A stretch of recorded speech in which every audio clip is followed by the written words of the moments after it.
Ave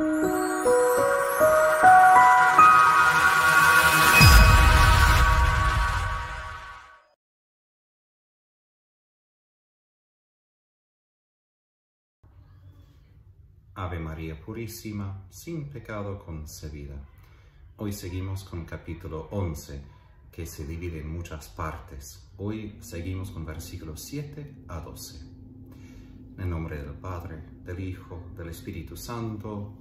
Amén. Espíritu Santo, ven en el nombre de Jesús a iluminarnos para que podamos entender la palabra de Jesús, para que nuestras vidas sean conformes a ella y que, a ejemplo de la Virgen María, siempre seamos fieles a esta palabra en nuestras vidas cotidianas.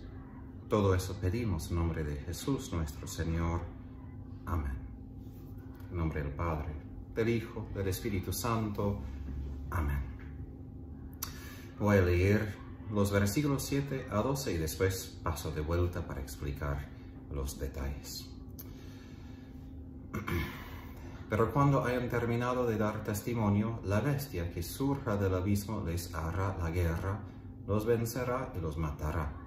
Y sus cadáveres en la plaza de la gran ciudad, que simbólicamente se llama Sodoma o Egipto, ahí donde también su Señor fue crucificado. Y gentes de los pueblos, razas, lenguas y naciones contemplarán sus cadáveres 3 días y medio. No está permitido sepultar sus cadáveres.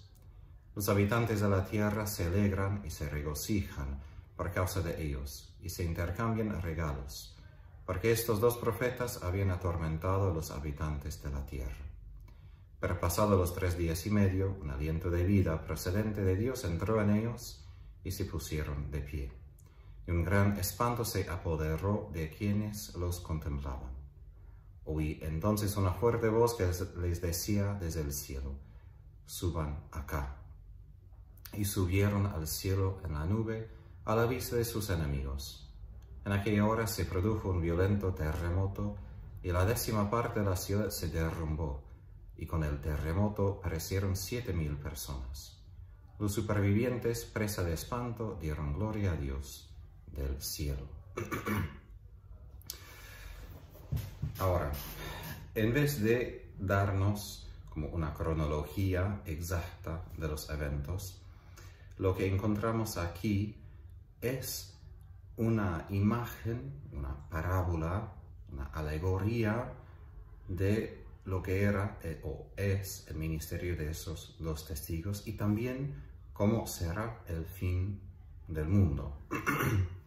Es importante para entender lo que acabo de leer otras narrativas simbólicas de la Biblia. Por ejemplo, la interpretación de José de los sueños del faraón en Génesis 20:41 sobre la hambruna que Dios iba a enviar a Egipto, simbolizado por espigas de trigo y vacas. O la visión de Ezequiel sobre los huesos secos y su pedido que el Espíritu venga a resucitar esos huesos. El sentido de esas revelaciones fue como proveído simbólicamente en vez de, por ejemplo, una narrativa así literal que explica todo a la vez. Y así tenemos aquí también una imagen, como Jesús en las parábolas, que nos da a entender a través de símbolos su contenido. Ahora, cuando los 2 testigos cumplen su misión, es decir, que llega su hora, como Jesús llegó a su hora, es decir, hubo otros intentos contra su vida, pero seguía predicando la palabra hasta el momento que Dios permitió que se muera, que se cae su voz. Aquí también, cuando los testigos hayan cumplido toda su misión, entonces su hora llega. Y Dios permite que estén en silencio, que pierdan en algún sentido su voz. Ahora, aquí tenemos la primera vez la palabra la bestia.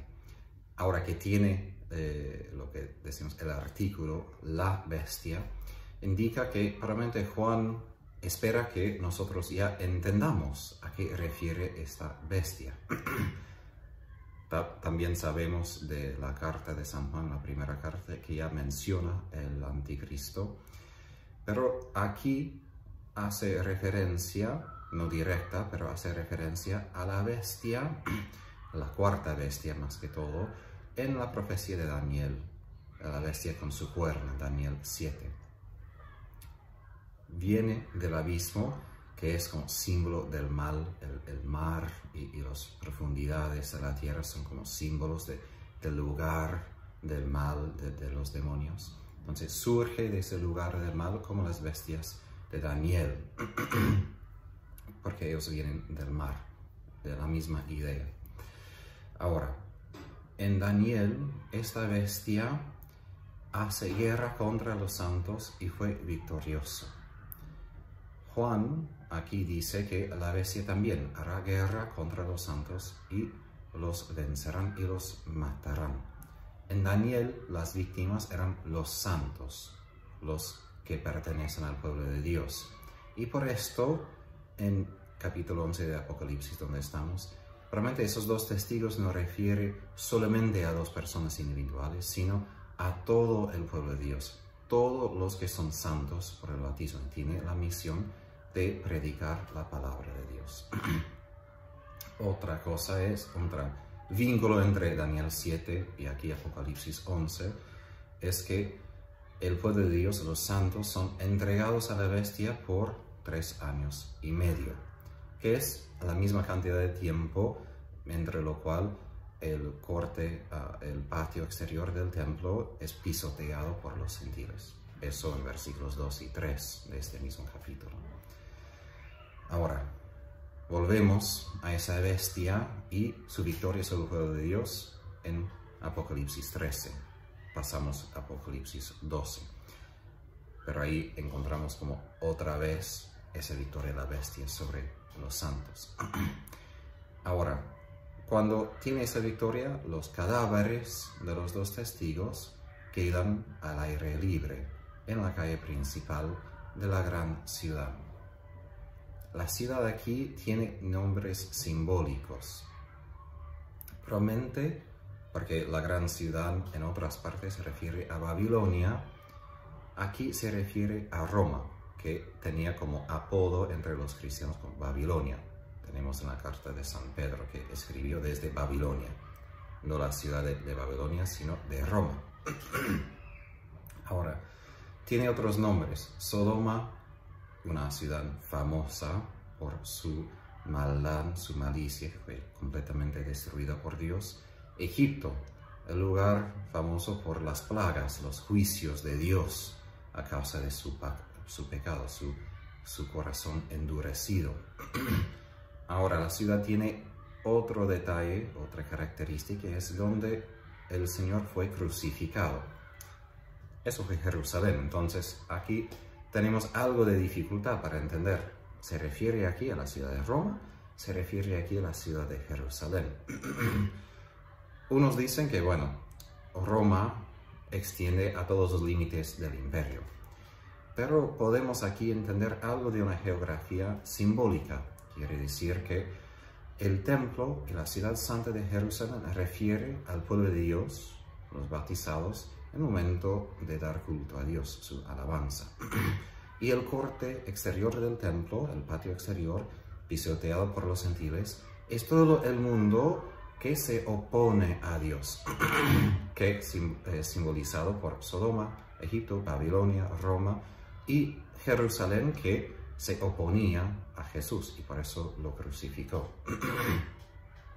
Ahora, esa interpretación de una geografía simbólica juega bien porque en versículo 9, todo el mundo, pueblo, tribu, lengua, nación, mira a los cadáveres de los dos testigos.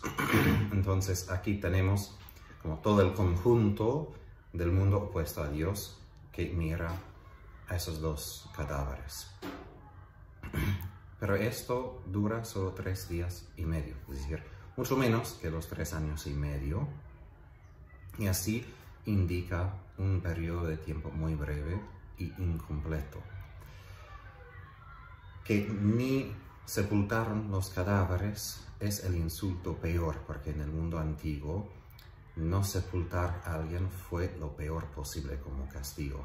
De hecho, si recuerdo bien, los griegos pensaban que uno no podría entrar en su forma de paraíso si no fueron sepultados. Entonces, cuando trataban a sus enemigos, a propósito, no sepultaron sus cadáveres para que no puedan entrar al cielo. No creemos esto, pero aquí manifiesta su desprecio por los dos profetas, los dos testigos que ni los sepultan. Ahora, vemos que por los que se oponen a la palabra de Dios, la muerte de los dos testigos es una ocasión de celebración, de gozo, de alegría por los que no pertenecen al pueblo de Dios. Se regocijan a causa de los enemigos muertos y hasta hacen todo un festejo a causa de eso. Intercambian regalos como algo parecido a la Navidad, pero por una razón perversa, obviamente, porque es a causa de la muerte de alguien.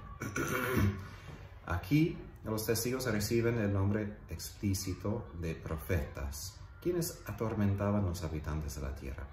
No porque querían atormentar, sino porque sabemos, los que no quieren vivir en la luz, experimentan la palabra de Dios como una tormenta. Experimentan a Dios como un fuego que les quema. Y así entendemos algo de la realidad del infierno, porque el infierno justo es la experiencia de alguien que se opone completamente a Dios. Entonces su amor, su palabra, todo lo que nosotros disfrutamos como consuelo, a ellos los tortura, justo porque escogen la oscuridad. Sabemos que a lo largo de la historia bíblica, la profecía y la conducta justa o santa puede suscitar hostilidad de los demás. Por eso tenemos tantos mártires, porque vivir en la luz, también no a propósito, pero pone en la luz los que no quieren vivir en la luz y justo no quieren ser descubiertos, y por esto matan a los que predican su palabra y brilla esta luz en la oscuridad. Ahora, después de esos 3 días y medio, Dios hace vindicación. Él retribuye a sus siervos por su fidelidad en resucitar a ellos de la muerte y llevarlos hacia el cielo. Esta descripción que tenemos aquí nos hace recordar lo que mencioné al comienzo, la visión de Ezequiel con los huesos secos, que es una visión de la restauración escatológica al fin del tiempo de Israel, donde el aliento de Dios entró a ellos, se pusieron de pie y formaron una gran multitud, ¿no?, de personas. Aquí Juan aplica esta visión de Ezequiel a los cristianos perseguidos, y su resurrección futura será la vindicación frente del mundo de que pertenecen a Dios, que en algún sentido tienen la razón. El resultado de esa intervención extraordinaria de Dios es que un gran miedo cae sobre los que lo ven, como el miedo cayó o entró a los egipcios que miraron, que fueron testigos de las plagas, los habitantes de Canaán a causa de esas plagas en Egipto. Ahora, la voz potente del cielo llama a los 2 testigos, que en la misma forma que recibió Juan esa llamada en capítulo 4. Ven acá, suban acá. Ellos ascienden al cielo en una nube, que fue la misma manera que Jesús mismo subió al cielo. Pero también esta asunción al cielo recuerda no solamente a la ascensión de Jesús, sino también de Enoch en Génesis 5, Elías en el segundo libro de los Reyes, Moisés, según una tradición judía, y de María, según nuestra propia tradición católica.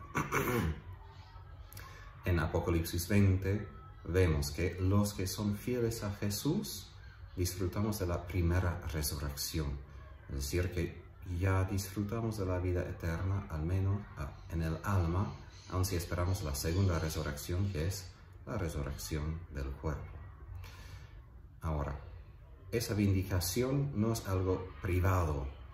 Aquí vemos que parte del mensaje bíblico es que Dios no solamente vindica a los suyos privadamente, sino que lo hace públicamente, porque la justicia debe ser manifiesta a todos, ¿no? A unos que rechazan a Dios. Toda esta parábola, digamos, esa imagen, esa alegoría, indica que el testimonio de la Iglesia frente al mundo será ungido de manera potente. Y justamente por esto va a provocar oposición feroz por parte de los que no quieren escuchar esta palabra, no quieren escuchar el Evangelio. Pero la Iglesia será protegida por Dios hasta que Dios decida que ya se cumplió su tiempo, ya se cumplió su misión. ¿Qué quiere decir esto? Que Dios va a permitir que la bestia, sus seguidores, aparentemente van a poder derrotar a la Iglesia, poner a ellos y sus profetas en silencio y producir muchos mártires. Ahora, esto es una referencia, sí, a la prueba final, la persecución de la Iglesia antes de la segunda venida de Jesús, pero también sabemos que a lo largo de la historia de la Iglesia esto ya ha pasado. Justamente en Roma hubo varias persecuciones. Pero Dios va a vindicar a los suyos y eso nos da confianza, seguir dando todo hasta perder la vida porque Él nos protege. Pero antes de terminar, una reflexión sobre esto es de no ser escandalizado cuando parece que Dios permite que la bestia derrote a la Iglesia. Tenemos la promesa de Jesús a San Pedro de que el infierno no vencerá a su Iglesia, pero aquí también vemos que la realidad del mal todavía tiene poder, no para vencer por completo, pero por un tiempo, es decir, de apariencia, de algún modo, como parecía que el mal venció a Jesús mismo, que lo derrotó en la muerte, pero 3 días después también Él resucitó. Entonces es importante recordar que ya esto fue predicho, ya tenemos eso en profecía, por eso no necesitamos, no debemos ser escandalizados o caer en miedo cuando parece que el mal gana. Aún esto es parte de su plan, aún esto es parte de lo que Dios utiliza para cumplir su voluntad de salvar a todos. Entonces, nuestra parte es confiar. Su palabra es firme y como el mal vence o parece vencer, tenemos la seguridad que Él va a vencer al final. Y justo cuando parece que el mal vence, estamos a punto de recibir la vindicación total y pública de nuestro Dios, quien manifestará que Él está con nosotros y llevará a nosotros con Él para vivir con su Hijo para siempre. Por la intercesión de la Virgen Santísima, Madre de Misericordia, que Dios les bendiga, guarde y les concede su paz. En el nombre del Padre, del Hijo, del Espíritu Santo. Amén.